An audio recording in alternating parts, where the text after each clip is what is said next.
Good evening, ladies and gentlemen. My name is Jake Mansour, and on behalf of the Institute of Politics, I'm so excited to welcome you to tonight's event. Mr. Santorum is the former Pennsylvania U.S. Senator and former Republican presidential candidate, and he's just published his new book, Blue Collar Conservatives, Recommitting to an America That Works. It's a new book that argues Republicans will continue to lose the White House unless they begin speaking to the economic concerns of middle and lower income Americans. Tonight, he'll be interviewed by Institute of Politics Executive Director Steve Edwards.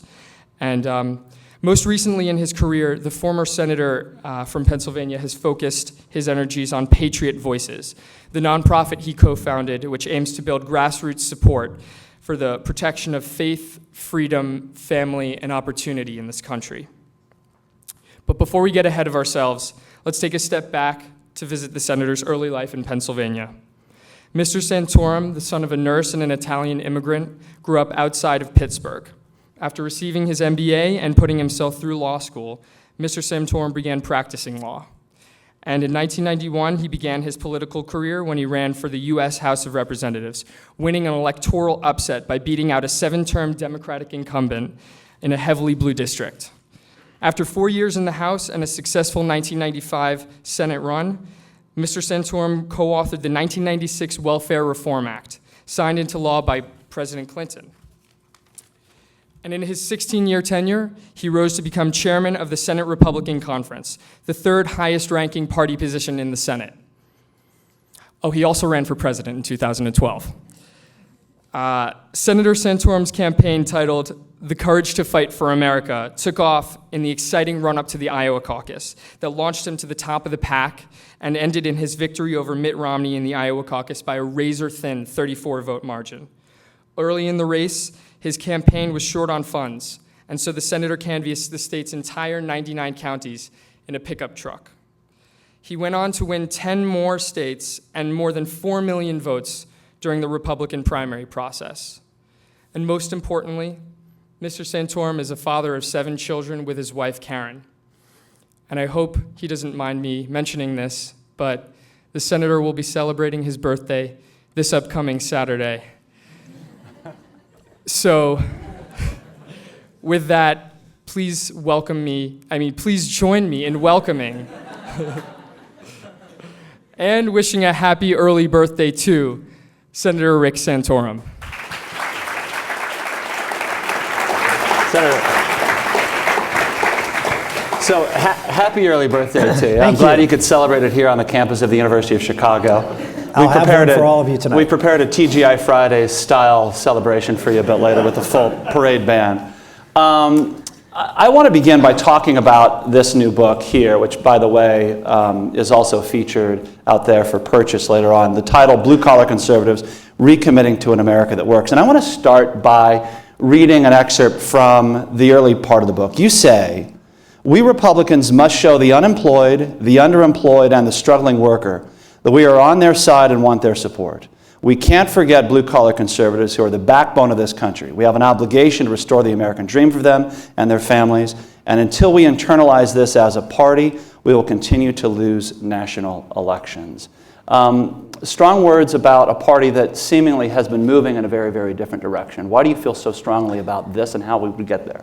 Well, because that's how we've won in the past. I think that, and frankly, that's how America's won in the past. I look back to when I was your age in college, and but Ronald Reagan. It's like I don't know if you ever saw what's the Blazing Saddles. Randolph Scott. It's like everybody stops, and Ronald Reagan, sort of the icon of the Republican Party still today. But what he was successful in doing was broadening the base of the Republican Party, creating this landslide, and that really did fundamentally change where America was heading. And I think the opportunity exists today. I think there's a lot of disillusionment out there, frankly, with both political parties that don't get where the real problems are in this country. And I think the poor economic conditions, some of the failures of some of these big government programs, provides an opportunity for the Republicans to rebrand themselves. But if it's just the same old, well, let's balance the budget, cut taxes for high-income people, and cut benefits for everybody else, the vast majority of Americans are going to look at that and say, where am I in that picture? I mean, I don't understand how any of this really helps me. And Republicans have been far too disciplined in talking in terms of macroeconomics instead of talking in terms of people and what's going on. I used to complain about this all the time when I was in the Senate to my fellow colleagues, that you could tell the difference between a Republican and a Democrat just watching on C-SPAN by the charts they use. And the Republican charts would always be pie charts, line graph, bar graphs. Democrats would always be pictures, because they were relating to people as to the problems they had. They were identifying the problems, trying to connect with people in their problems, and then laying out some plausible future for where their lives are going to go. Republicans tend to talk big picture economics, and I know it's dicey here to say that here at the University of Chicago, but it's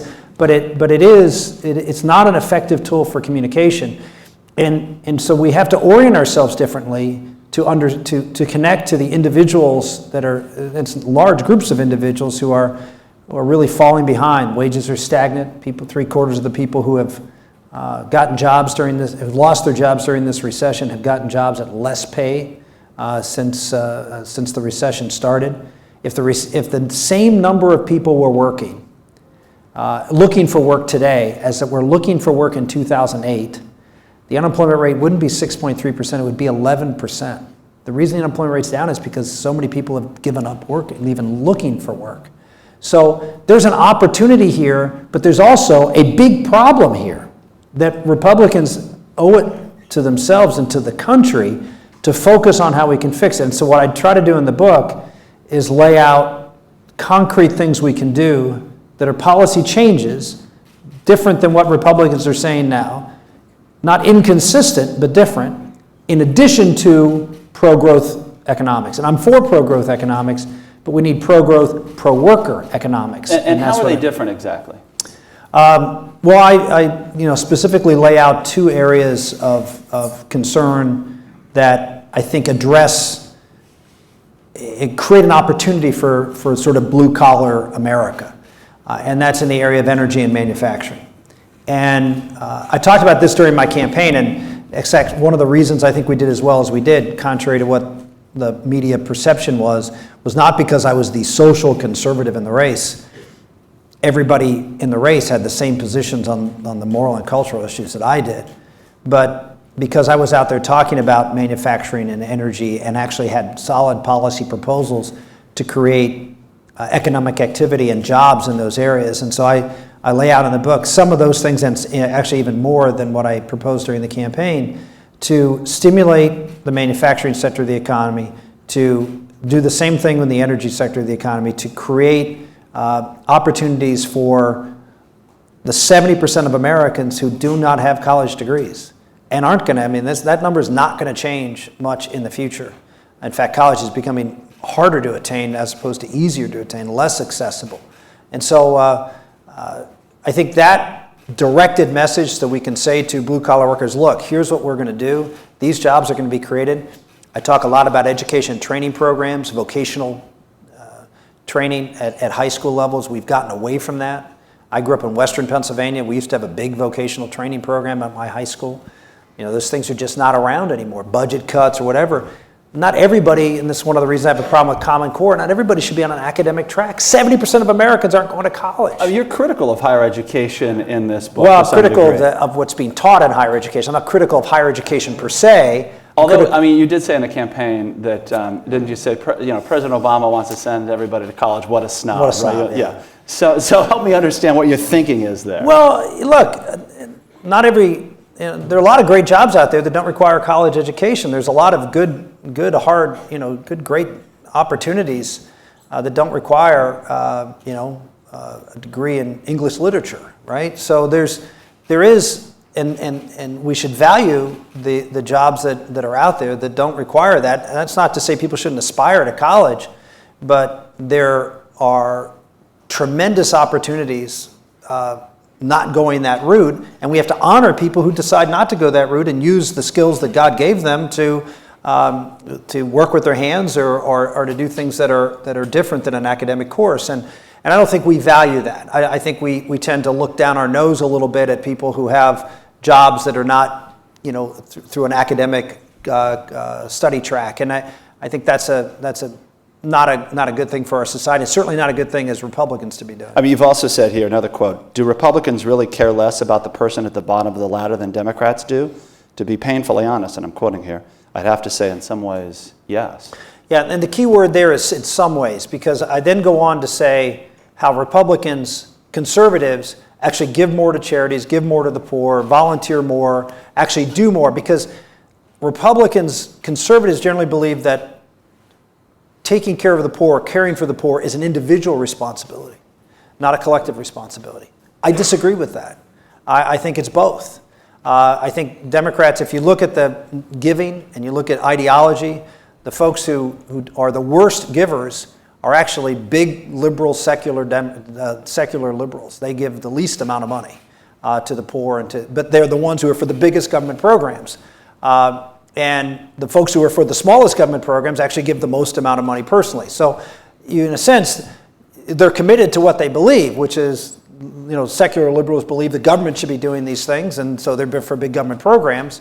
And generally, religious conservatives believe individuals should do it, so they give to their church and they do things individually. So there is a commitment. I just think that neither is completely right. I would make the argument that, in fact, the left is completely wrong, but that conservatives are missing the responsibility that government and larger organizations can and should play in providing some sort of support for those who are disadvantaged. Well, and you've not only would you say that the left is completely wrong, you've also been critical of Rand Paul, you've been critical of libertarianism. Earlier today you called it a fad, libertarianism. Why do you say that? Well, because I think it's foundationally flawed in its thinking. I'm not talking about there are some libertarian conservatives who are sort of a blend between the two. I'm talking about sort of strict libertarianism. Yeah. I think libertarianism is based on some flawed ideas. One is the idea that society is based upon the individual, and that's what America is. It's all about rugged individualism. That's not what America is about. I mean, the basic unit of society is the family, not the individual.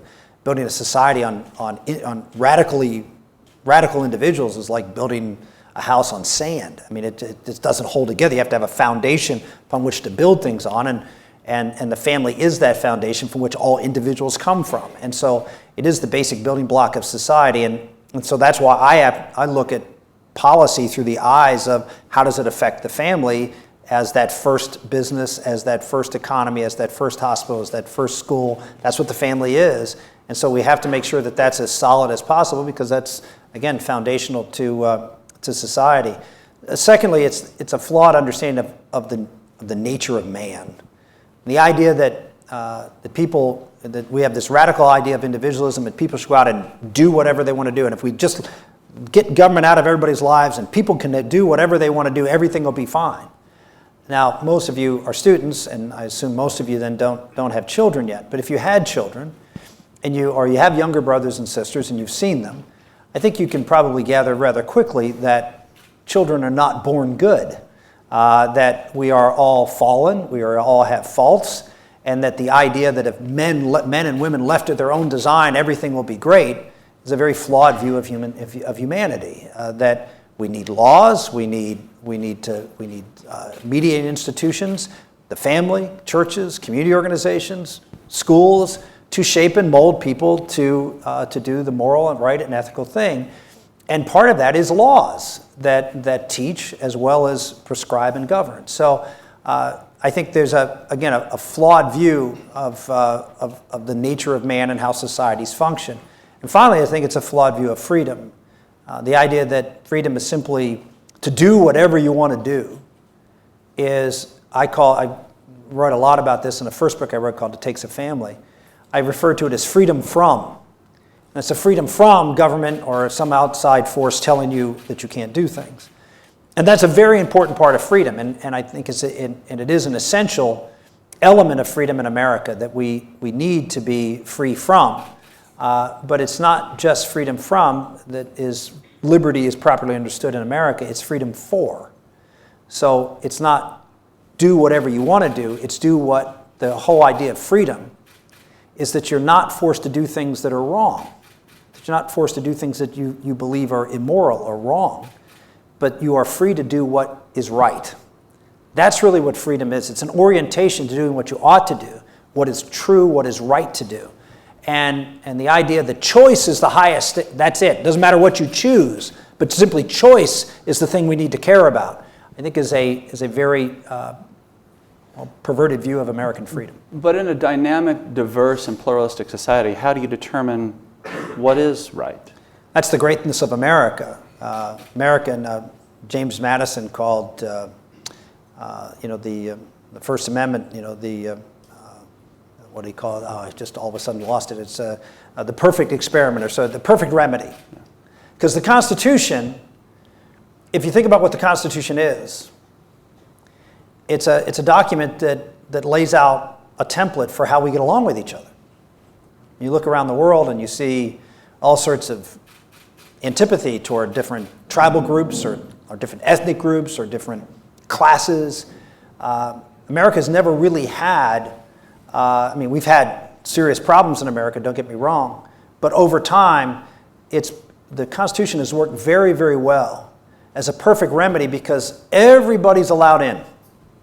Now, of course, we didn't always include everybody, but to the extent now that I think we do, everybody's allowed in to fight and say what they want to say and believe what they want to believe and fight it out.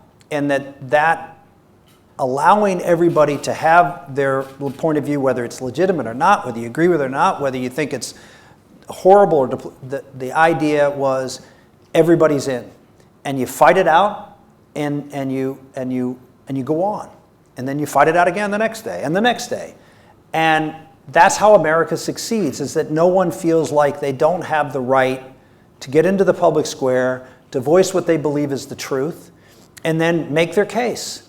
And over time, we've seen things ebb and flow, and we've gotten it wrong and we've gotten it right. In my opinion, we've gotten it right and then gotten it wrong in some cases. But I believe that if we maintain this constitutional form of government, we'll get it right again. Eventually, we'll get back to where we should, where the truth is. I have to believe that, and I'll fight too for that. But I respect people who I believe are wrong to have the right to come out there and to make their case. And so, how do we determine in this diverse society? You go on the public square and you make your case. That's why I have problems with what I've seen as, and historically, the role the courts are now increasingly playing in society to rob people of that opportunity to have that discussion in the public square. I think you see a lot of the division in this country is from the fact that we are less and less having these big discussions about important issues in a public forum. They're now being taken out and said, no, you can't believe this anymore because this is the law, and no, we're not going to allow you to debate this in a legislative forum. No, we're not going to allow you to debate this. We're going to preempt this and sort of create new rights or create new responsibilities. I think that's a very dangerous thing for either side to do. And one of the reasons I always remind people, if you look at the Constitution, what's the most important of the three branches of government? Anybody know the answer to that? It's correct. Legislative branch. Why do I know that for a fact? Because it's Article 1, right? They put it first. You put the most important last. You put it first. And if you look and you read the powers, it is clearly the one that has the most authority. What's the second most important branch? That'd be Article 2. That would be the president, the executive branch. And what's Article 3? What's the courts? It's a little itty-bitty paragraph or two. And it establishes one court. And it really doesn't give them a whole lot of authority in that Constitution. So our founders understood that courts could be a very tyrannical body. And I think we're bordering on that in America today. And I think that's more of a threat to civil discourse in America than just about anything. What in your view is the remedy to that?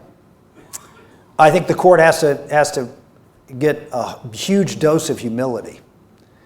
The idea that just because there are problems in society that they have to fix it is 9 people not elected, out of touch, completely out of touch with America. These people are locked up in, you try to go see a Supreme Court justice. I mean, members of we don't interact with, nobody interacts with these people. They live in these ivory towers. You think academia is an ivory tower, you be a Supreme Court justice. That is the ivory of ivory's towers. I mean, and so these are the folks who are sort of making these huge decisions about how society interacts with each other. And it's just wrong. And what interaction they have is in Washington, D.C. I mean, talk about a place unlike any other city in America. I mean, it's a federal city. There's no other federal city. It's the center of government. Everything is government and about government. That's not what the rest of America looks like or lives like, but that's their interaction. That's their social circle. So it really is a detached group of people, and I think most who would be on the court probably admit that. Yet they brought to themselves this enormous power by simply exercising it and challenging the other branches of government to do something about it. And heretofore, we really haven't been effective in pushing back very. I mean, there is this sense, broadly that the role for the courts and Supreme Court has been ultimately to sort of adjudicate on matters that are otherwise undecided in the broader polity. So if not that kind of role, then what should they be doing with the big questions in society, the big legal questions? Refusing to hear certain cases, making different kinds of opinions? I'm a lawyer, and one of the things we learned in law school was that you're supposed to make a decision as narrowly as possible to fit the facts. I mean, you should only deal with the law that's necessary to resolve the case. But what happens more and more in these courts is, okay, we got this case. Now it's a chance for us to write what we think is the right thing to do in the area of, class action lawsuits. Instead of just fixing the problem, making a narrow decision, they make these broad-reaching decisions that have a huge impact on criminal law to civil, to telecommunications, whatever it is. And I just think that's the hubris shown by these justices that somehow or another they're the oracle of wisdoms that can resolve these situations, and that an active and vibrant democracy and a Republican form of government can't do it. It's uglier for us to do it. It takes more time. There's probably all sorts of iterations, but that's the whole point. Is everybody feels like they got a shot. They may not like it, but they can always come back. When the Supreme Court says, no, it's over, it's over. And so just shut up, sit down, go away. And I just think that's a very dangerous thing for our form of government. Much more to obviously probe in that whole area, but I don't want to lose the economic piece, because there's some elements I want to get to, minimum wage, some other things. I want to get to some politics. But let me go to a statement that you made in passing earlier about the way your campaign was viewed in 2012. I mean, you mentioned that the idea that you were the social conservative candidate in the race, it was not an accurate reflection, of your campaign or many others in the field itself. You say, when I campaigned for president in 2012, I was pigeonholed by the media as the social conservative candidate who only talked about abortion, marriage, and of all things, contraception. Why do you think that was the reality for your campaign and the public perception? Yeah, I would say that part of it is my fault. No question about it. When you do 1 million interviews, and as you see, I'm very scripted. You say things not exactly the way you want to say them, and they don't come out exactly what you meant. But reporter can take that and say, you see, and then run with it and say he's out there talking about these things. Well, I mean, I just talked a lot about the courts. Did I campaign or talk a lot about the courts? No, but that's how I feel about the courts, and so we shared that today. I suspect someone's going to take that and say, oh, well, look, this is all he's out there talking about. So what actually goes on a campaign, and I think both Democrats and Republicans will agree with that, what actually goes on in a campaign, what the press reports, can be fundamentally different things. And a side comment about a particular issue can become the dominant story of the day, even though it was a throw-off line to an interview. And so part of that is my responsibility. I mean, you got to be careful in not throwing off those lines and creating the opportunity for people to take something that may have been a casual throwaway line and turn it into a major political issue. So part blame clearly on me for, quote, lack of discipline. But the other thing is, I mean, it's easy for the media to create caricatures. They do this, frankly, with all candidates. More so, I would say, with candidates like me. But they create a caricature of what this candidate's about, and then anything that reinforces that is what they report on. If you go out and give a speech, as I did many times on manufacturing, energy, and things, never got covered in the press, never got covered. If I happen to answer a question, I'll never forget, this actually happened. A reporter came up to me and doing a rope line, so I'm shaking hands after a rally. The reporter asked me about something about an issue of abortion, so I answered the question. I continued. Someone asked, then the same reporter asked me a question about gay marriage or something, so I answered that question and move on. Then he asked me about something about religious liberty, and so I answered that question. The last question was, Senator, why are you always talking about social conservative issues? Now, I mean, you think that was a joke, but it's just, they don't realize how they sort of see this, and that's all they want to talk to you about. And the fact that I do talk out about those issues probably is, I'm one of the few people that do. That I also talk a lot about other issues too, but because you're one of the few that does, you get pigeonholed into that. Let me stay with those issues and knit this back to the courts. And I mean, obviously, we've seen the recent decision on same-sex marriage. We've had a long debate in this country about a number of other social issues, certainly. For those particularly, maybe in this audience too, for gay and lesbians in the United States who look at you and your policy position and what you stand for on this issue and feel that you're not only wrong on the issue but utterly intolerant, what do you say to them about your position and your grounding here in this? So what is tolerance? Does tolerance mean that I have to accept and conform to the opinion you have? Is that tolerance? You see, I would make the argument that I respect the position that you have on the issue. If you want to change the definition of marriage, you have every right to go out there and make your case, make your arguments, do whatever you feel is necessary to make it. I respect that point of view. I can see why people have that point of view. But to suggest that because I hold the opposite point of view, that somehow I'm not tolerant, that's absurd, that I'm not tolerant. I respect your right to, as I said before, the perfect remedy, come into the public square. Why you do it, I don't really care. I don't care what's your motivation to do it. You have a right to do it. And I would expect that that everybody looks at it that way, that people should be allowed to come in, irrespective of what your basis for your opinion is, to be able to go out and voice what you think is right and good for the country and why it's right and good for the country. I think that's a very healthy debate. And I think the debate on marriage is a good and healthy debate. It should be. But again, here's the court coming in and saying, no, we're not going to have, really, we're going to short circuit this debate and we're going to decide it for you. I think that is a very dangerous thing to do. We're going to probably end up in the same situation we ended up with abortion, which is the court came in and said, 40 years ago, we're going to end this issue, we're going to decide it. The generation that's sitting down here right now, at least the polls I've seen, is the most pro-life generation in America today. Your generation. Higher percentage of people who call themselves pro-life than any other age group in America. So it's obviously not over. Why? Well, I would argue one of the reasons it's not over is because they've short-circuited the debate.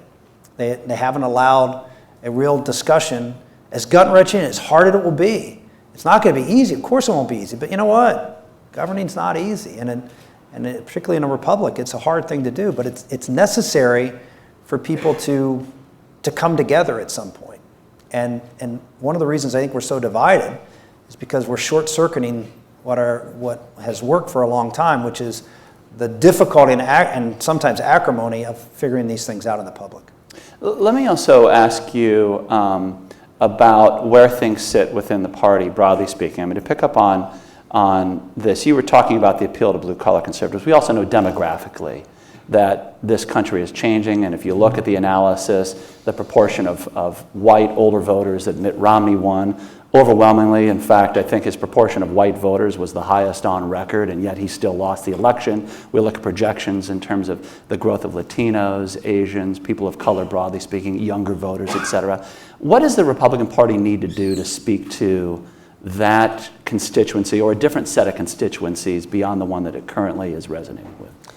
Well, I would make the argument that the issues that I talk about in the book are issues that are very much focused on recent immigrants and people trying to climb the ladder of success.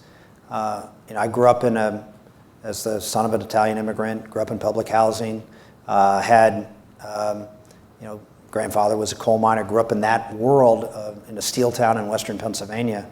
And pretty much all my friends were, dads worked in the mills, right? And I found it to be a really amazing, incredible place where I was taught all the values and virtues that it's sometimes rough way of learning them, but crude ways sometimes of learning them. But the messages were very, very clear. And I sort of see that those values of hard work, of responsibility, of the importance of your family, importance of your faith,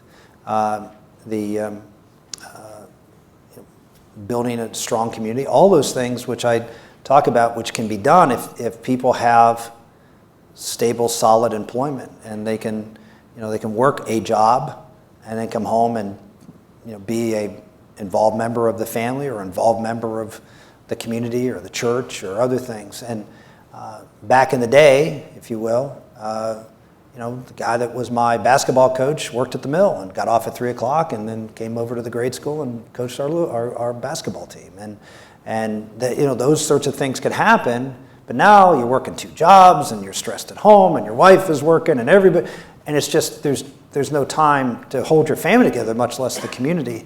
And so things start to break down. And so for me, I think a message saying, we're trying to create wealth-creating jobs in manufacturing, energy, and related industries, that we're going to create an opportunity for that to be born again. You say energy is a huge catalyst. Within manufacturing, among other things, you'd like to see tax credits for R&D. You'd also like to see the corporate tax rate brought down and flattened across the board at 20%. Those are things that people might associate with Republican Party ideals, broadly speaking. But to remind others, you voted against NAFTA, and recently you've been outspoken saying the Republican Party is wrong in the way it's approaching the minimum wage debate. Why? Well, I would say first, in addition on manufacturing in the book and on my campaign, I talked about eliminating the corporate tax on manufacturing. Right, entirely for that sector. Entirely for that sector, because that sector, really unlike any other sector, I mean, there's other sectors that do have international competition, like banking, but most small banks don't compete internationally. So the big major banks compete internationally, but most banks don't. But every manufacturer, maybe a few that don't, but almost every manufacturer in America competes against an international foe. And it's unlike any other business. And as a result, we shouldn't treat it the same as every other corporation. We should treat them based on the fact of who they're competing against. And that's why I put a whole plan together that assesses where we are from a competitive posture, so we are in fact on a level playing field with the people that manufacturers have to compete against. We treat all law firms the same. We treat all accounting firms the same. We treat all restaurants the same. We should treat all manufacturers the same, not just within this country, but who they compete against. And so from my perspective, and this was just one idea, but many others that we've kicked around and we're working on, we need to look at the things that we need to do to make sure that the American worker has an opportunity to compete. And that means not compensating for the difference in wages between American workers and other workers, but holding everything else, to the extent we can, constant. So we're on the same level. Yes, we're going to pay more, and we want to pay more. We want those jobs to pay more, but hopefully the other benefits about being in America offset those higher costs of labor. Where it doesn't, we're not going to get those jobs. But where it does, and I think in most cases that'll make a big difference, then I think we'll have an opportunity to get those jobs back. But on the minimum wage I was piece, just going to move to that. And the minimum wage issue, my feeling is that there are countries that don't have minimum wages. For example, Germany doesn't have a minimum wage. A lot of European countries that are actually done pretty well don't have minimum wages. But they also have a whole lot of other worker protections that the United States doesn't have, and a whole lot of welfare benefits and things that the United States doesn't have in the way they handle the workforce. I think in America, I'm for limited intervention of the government into the private sector when it comes to labor, and we should have sort of safety net protections. And I think one of the safety net protections should be a minimum wage. And I think the minimum wage should be a minimum wage, not a living wage, not something that's inflationary or drives up the cost of labor. One of the big problems we have in America today, and something I talk about in the book, is that we are making labor so much more expensive than capital. It's cheaper for someone to build a machine to do something because the machine isn't going to sue you. You don't have to provide it health care now. You do now. You don't have to pay it. You don't have to pay income taxes and wage taxes. You don't have to pay unemployment benefits. You don't have to worry about all of the other things that come with workers' compensation. And then you look at the high rate, tax rates have gone up. That means tax on labor has gone up. And yet we have capital gains taxes, which are half what labor taxes are at the top rate. And then we wonder why we're not hiring people. Because we've made labor really expensive, really costly, really risky. Even folks that are hiring now are hiring temp workers or not temporary workers, but what is it? The rent-a worker kind of folks that they don't have the responsibility of all the hassles that government has put on labor. And but you'd support an increase in the minimum wage from what it is now. I do. Well, I do. But my point is, we've made labor more expensive, so the minimum wage can't be another reason not to hire somebody by making wages more expensive. So you don't want to go as high as the Democrats are proposing. I think the Democratic proposal will do that. But you think Republicans saying no I think Republicans saying no is really an argument in my mind at this point against a minimum wage. Because the minimum, I think that's what their argument is. And that's fine. Go ahead and make the argument. Right now, the minimum wage, I think, covers less than 2% of all workers in America. So the idea that this is really a minimum wage when it's only covering 2%, where historically the minimum wage is covered between 7 and 9%, I just think we're not at a minimum wage anymore. It has really no impact on providing a floor for wages. And my mind is that that's not a bad thing to do. And so what I've suggested is, I threw out the number of $1. I think that gets to about 7%. Maybe we want to be a little lower because of the bad economy. You don't want look, in a bad economy when labor is already unfavored, you don't want to do a whole lot to make it even more expensive. But I think raising it $1 will not have a negative effect on wages or workers. I think if you go above that, it will. So a lot of what you're talking about in this book and even tonight is not just running counter to, say, the Romney campaign in 2012, although there are lots of points of agreement too, but it's really in many respects a rejection of a lot of what congressional Republicans seem to be talking about on Capitol Hill. I'm painting a broad brush here, but I'm wondering what you think of the leadership you're getting in your party, in the House, and John Boehner, and across the aisle in the Senate, across the chamber in the Senate with Mitch McConnell. I served in the Congress for 4 years and the Senate for 12 years. And lost my last race and thought it was sort of the end of my political career, and thought I'd never run for anything again, and that particularly to run for president, you'd have to be in Congress. But it turned out, in my mind, to be a great blessing for me to step away from that atmosphere in Washington, because it was bad before. It is absolutely cancerous now, and it's also it's like the Supreme Court, not as bad, but it's like the Supreme Court. You get caught in your own little world. I mean, you do here at the university. You're a student at the University of Chicago. I mean, the world is the University of Chicago and all the interaction, and you're going to leave here and all this is going to seem like, wow, I can't believe I focused on all these things when I was a student. But that's the world you live in. And so you end up interacting with the world.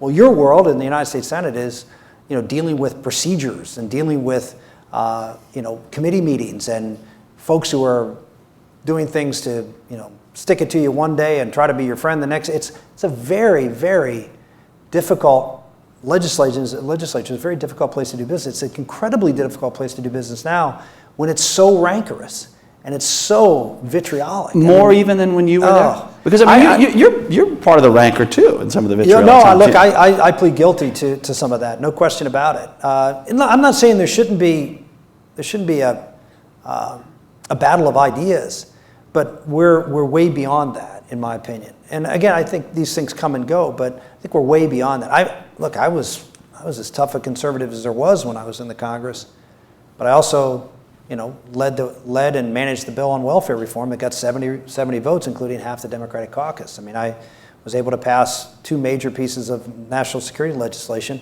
with Barbara Boxer as the lead sponsor on the other side. So I can go on down the list of a whole laundry list of accomplishments.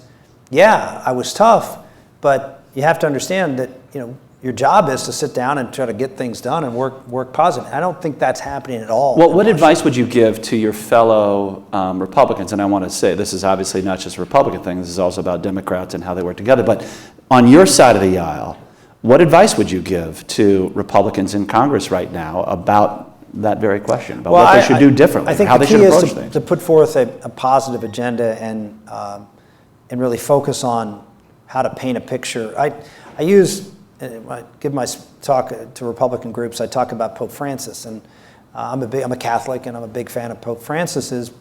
Not because I necessarily agree with everything he's said in his pronouncements, but what he's basically said is, look, I'm not going to go around and talk about some of these great moral challenges we have. I understand that there are some really serious moral issues out there on the horizon, but his feeling is that the biggest problem in the Catholic Church is that people aren't hearing the good news. They aren't hearing that God loves them and that God has a role in their lives, and they need to get to know God and Jesus Christ. That's what he believes is his role, is to go out and preach the good news. And I would make the argument that we have a lot of problems in America. A lot of things are not good in this country. And I think Republicans tend, a lot of people, conservatives, because they see what has and now what's going, and they're uncomfortable with it. They tend to focus on the change and what they don't like, instead of painting we're not going to go out there and preach the gospel, the good news. My argument is we need to preach the news of a good America.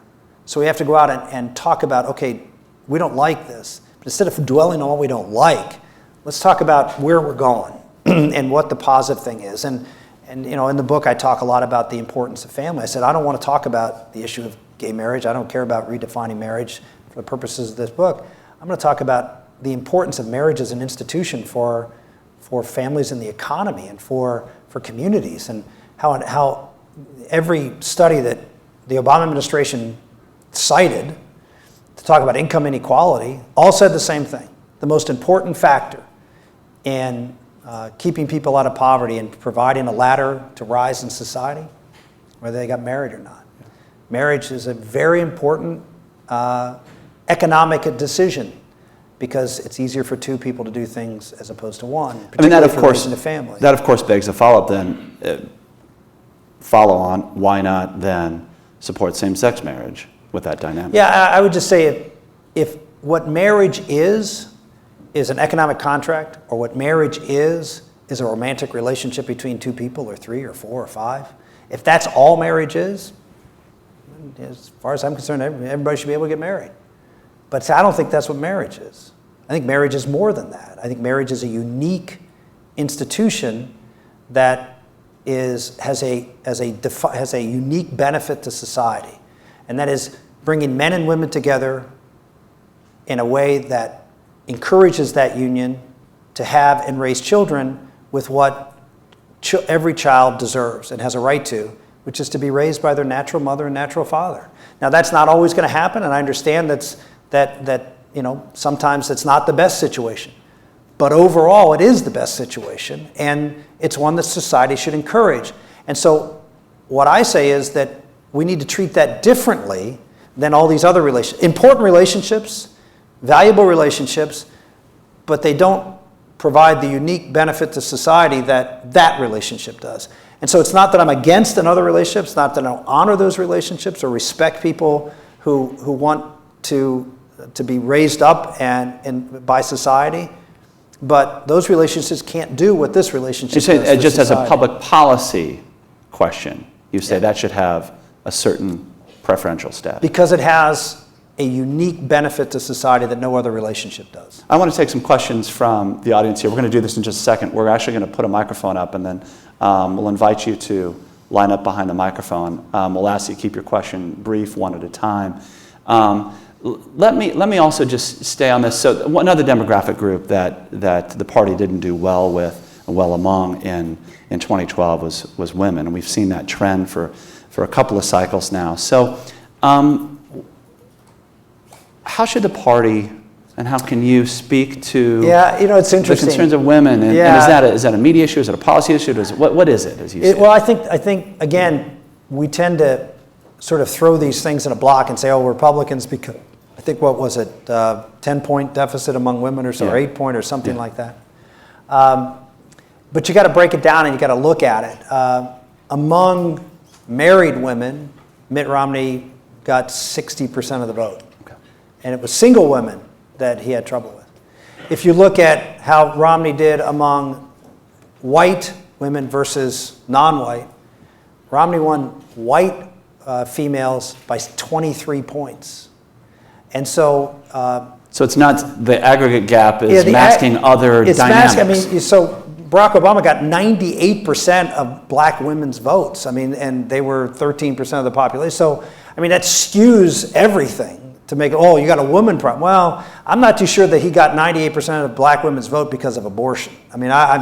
You can convince me of a lot of things. You're not going to convince me of that. So you can't really, this idea that, it's women's issues that are driving it, the numbers just really don't show that. I think there's a lot of different dynamics going into place, and Barack did just as well among Hispanic women, maybe a little better than he did among Hispanics overall. So I think there's a lot of other things going on. I think a lot of it is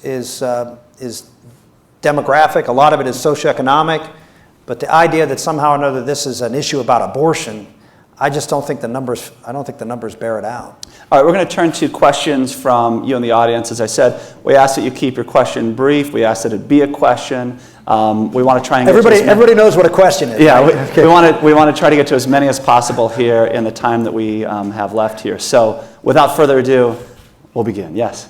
Thank you for coming. So Thank you. You've spoken a lot about the unique benefit that a male and female couple provides to a family. Could you maybe elaborate on the unique benefit that a male-female couple provides versus a same-sex couple or a single parent? First, a male and female can have children. The two of them can be the natural parent of that child. No other relationship can do that. And so I think that's very important. Secondly, men and women, I have 7 children. Men and women bring different things to the relationship with their children. Men are different than women. They're equal, but they're different. And fathers bring different things and provide certain things to their little boys and little girls that moms provide different things. And so I think robbing or setting up a system that orients people not to give children what they deserve, which is the best chance for their natural mom and dad to raise them, is something I think is not good for society or good for children. Thank you. Yeah. Hello. I want to apologize in advance. I know you're trying to move away from this image of being a social conservative, but I did want to ask a little bit about contraception, just in terms of how you take your personal views as a Catholic, but move them into the public policy sphere. Like, why do you see the appropriate role of your views, of your personal views, in the policy? Yeah, I obviously have 7 children, so you know my feelings on contraception. So,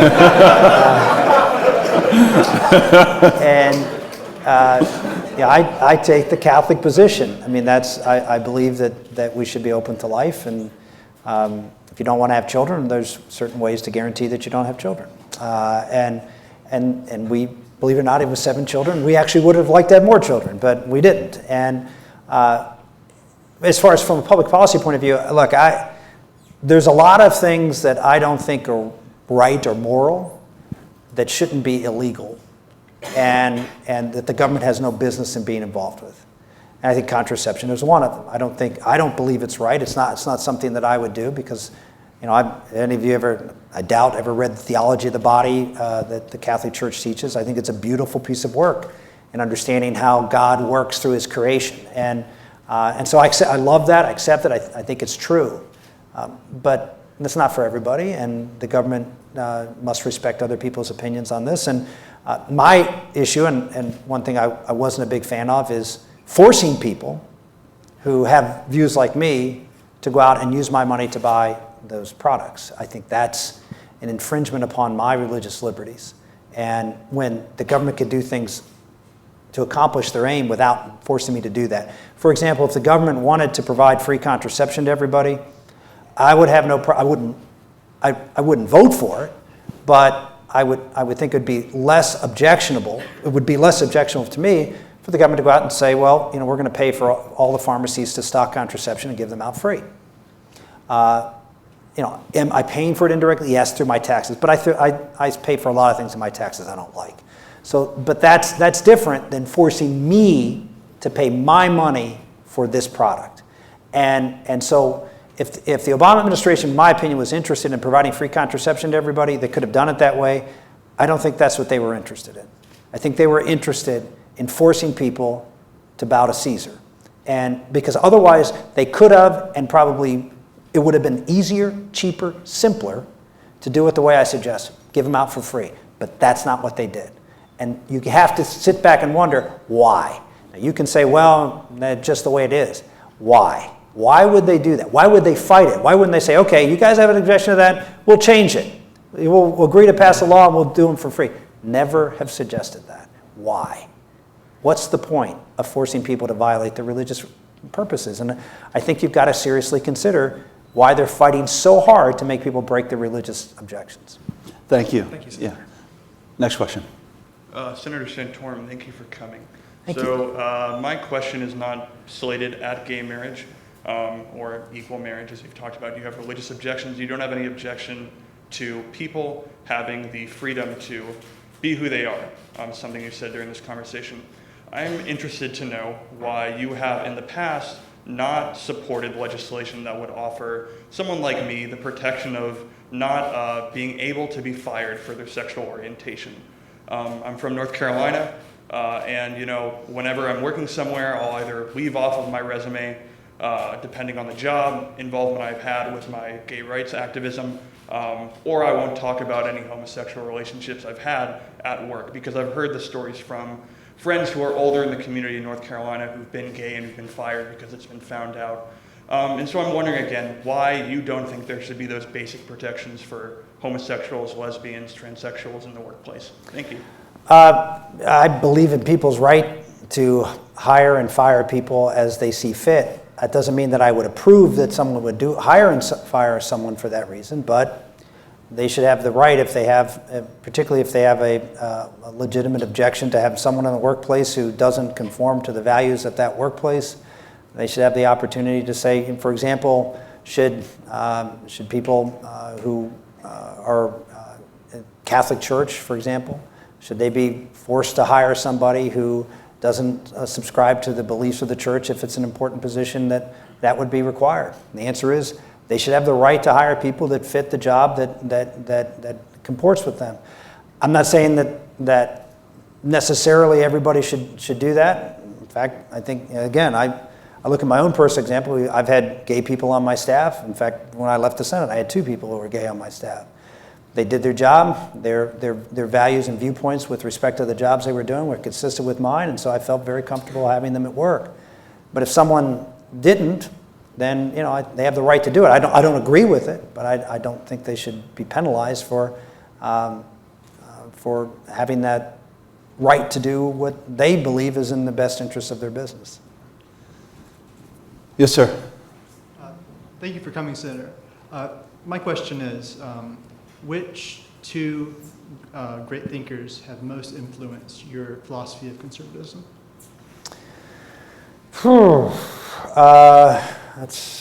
I would probably say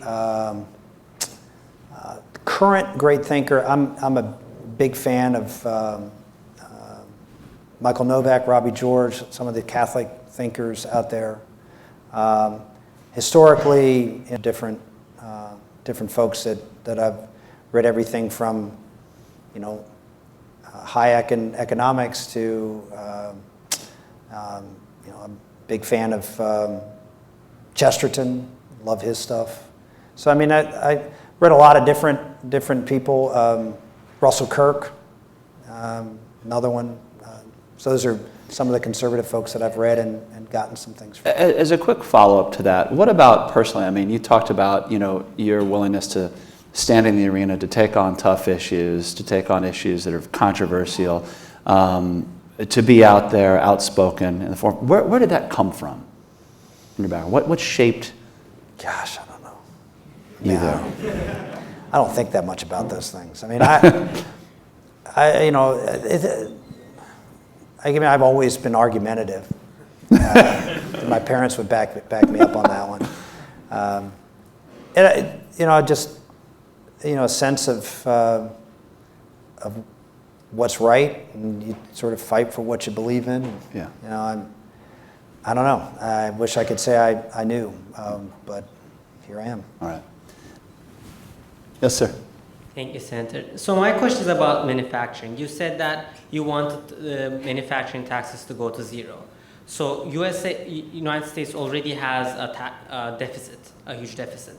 So how will you offset the lost revenue? By cutting programs, which you say you don't want? Oh yeah, I have lots of programs I would cut. Yeah, there's no shortage of programs that I think we can scale back and get rid of. I forget how many trillions of dollars now we spend. There's plenty of opportunity.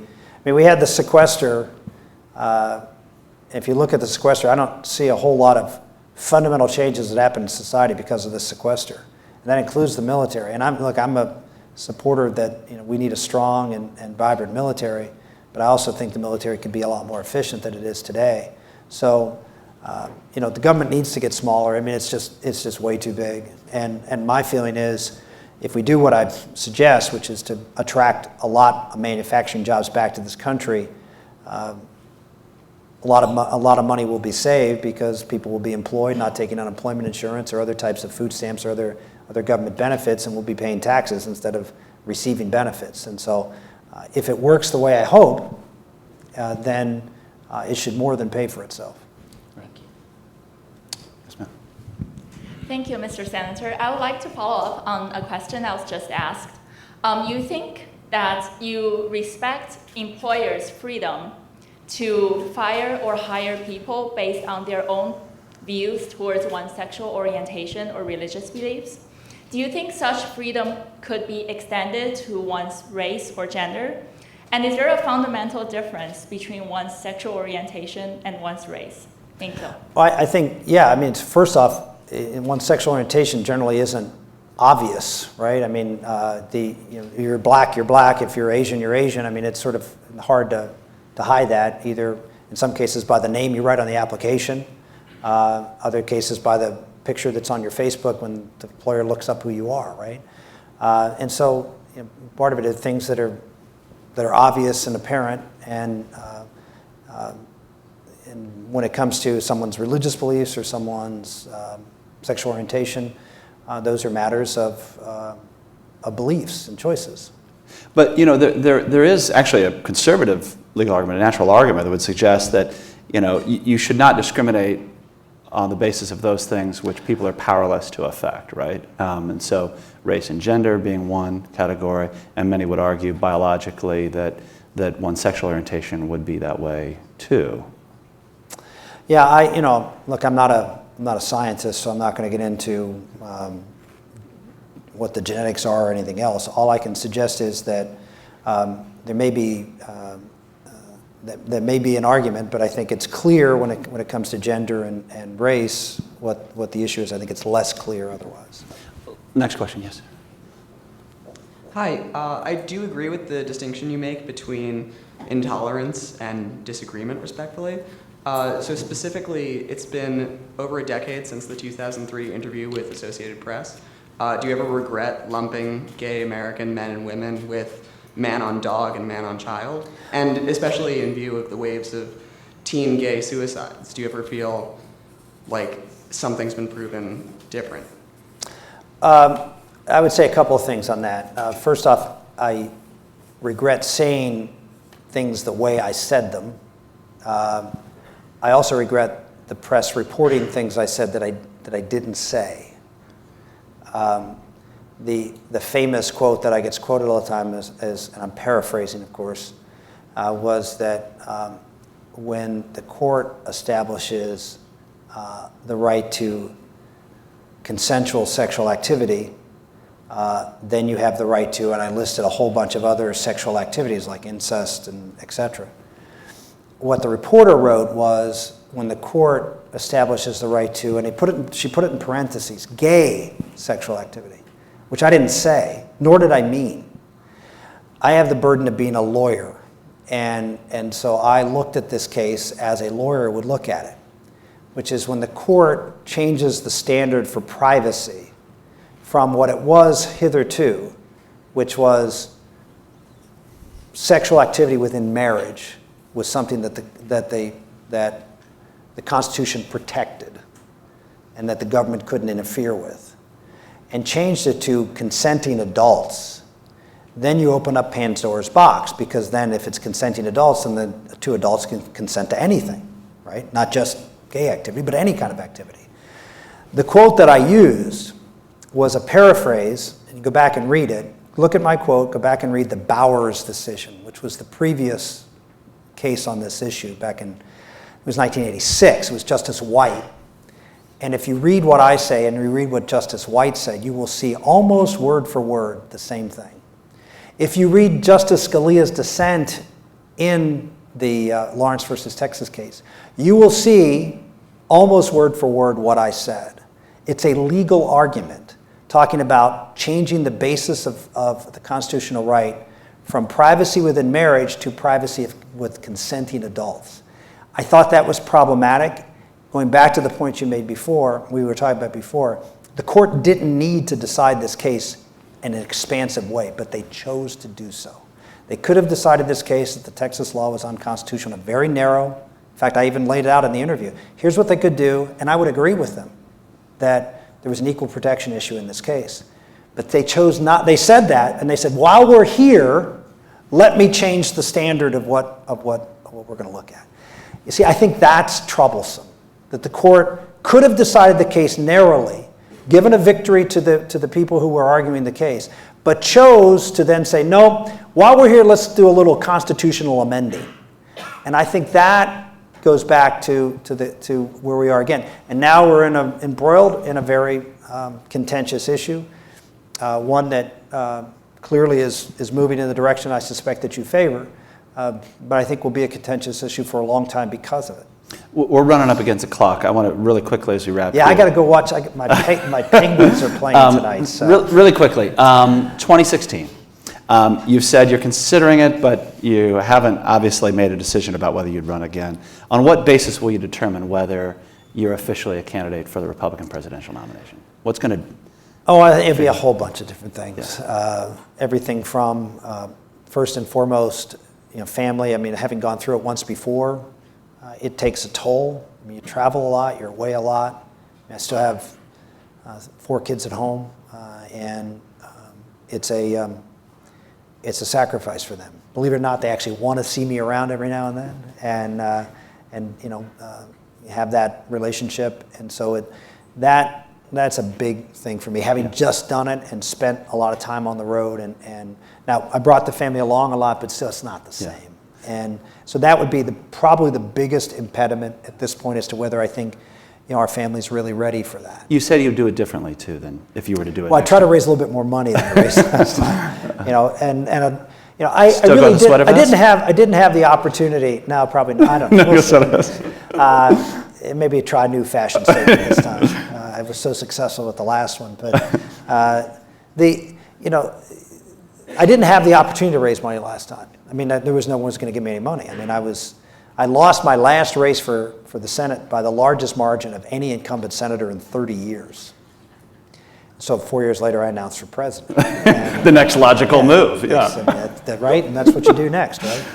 I always thank John Bozeman from Arkansas for defeating Blanche Lambert by more than I lost, so I don't hold that record anymore. But when I ran last time, who's going to give money to a guy who lost his last race by that margin and wasn't in elective office, didn't seem to have any kind of base of support, and so raising money was impossible almost. I think that's going to be a little different this time, but we still have to put a team together to do it, and that's not going to be easy with 57,000 candidates running for president. No Well, I mean, Republicans. and on that basis, in that mix, you won 11 states last time. I did. Do you feel that among the Republican Party leaders, the establishment and others, you're getting the respect that you feel that comes with that? I mean, I think you're the 6th highest vote tally and state tally of somebody not to win the nomination in American politics. One of the beauties of, the curses and beauties of my political career, you were talking earlier that I got elected at the age of 32. To the House, yeah. To the House, to the Congress. I'd never run for office before. I ran for Congress at age 32 in a Democratic district. And the reason I was successful, one of the big reasons, is because everybody underestimated me. I mean, it's been the greatest gift. Every time I've won an election, the others say, oh, it's a fluke, the guy's a loser, I mean, he's stupid, he's this, he's that. I mean, I get this all the time. I mean, just how dumb I am and how out of touch I am and how, how he doesn't know what he's doing, he's a fool. And then I keep winning and just confound, that was just another mistake, it was just, fluke again. And so, and that's sort of where we are again. He just was there. He was the anti-Romney guy. That's the only reason. Well, meanwhile, there were 8 other anti-Romney guys. But nevertheless, that's sort of the way it is. Don't pay any attention to that man behind the curtain. And so that's an advantage for me because expectations are low. And so you can just sort of go about under the radar. Nobody's beating me up in the press because I'm not the favorite.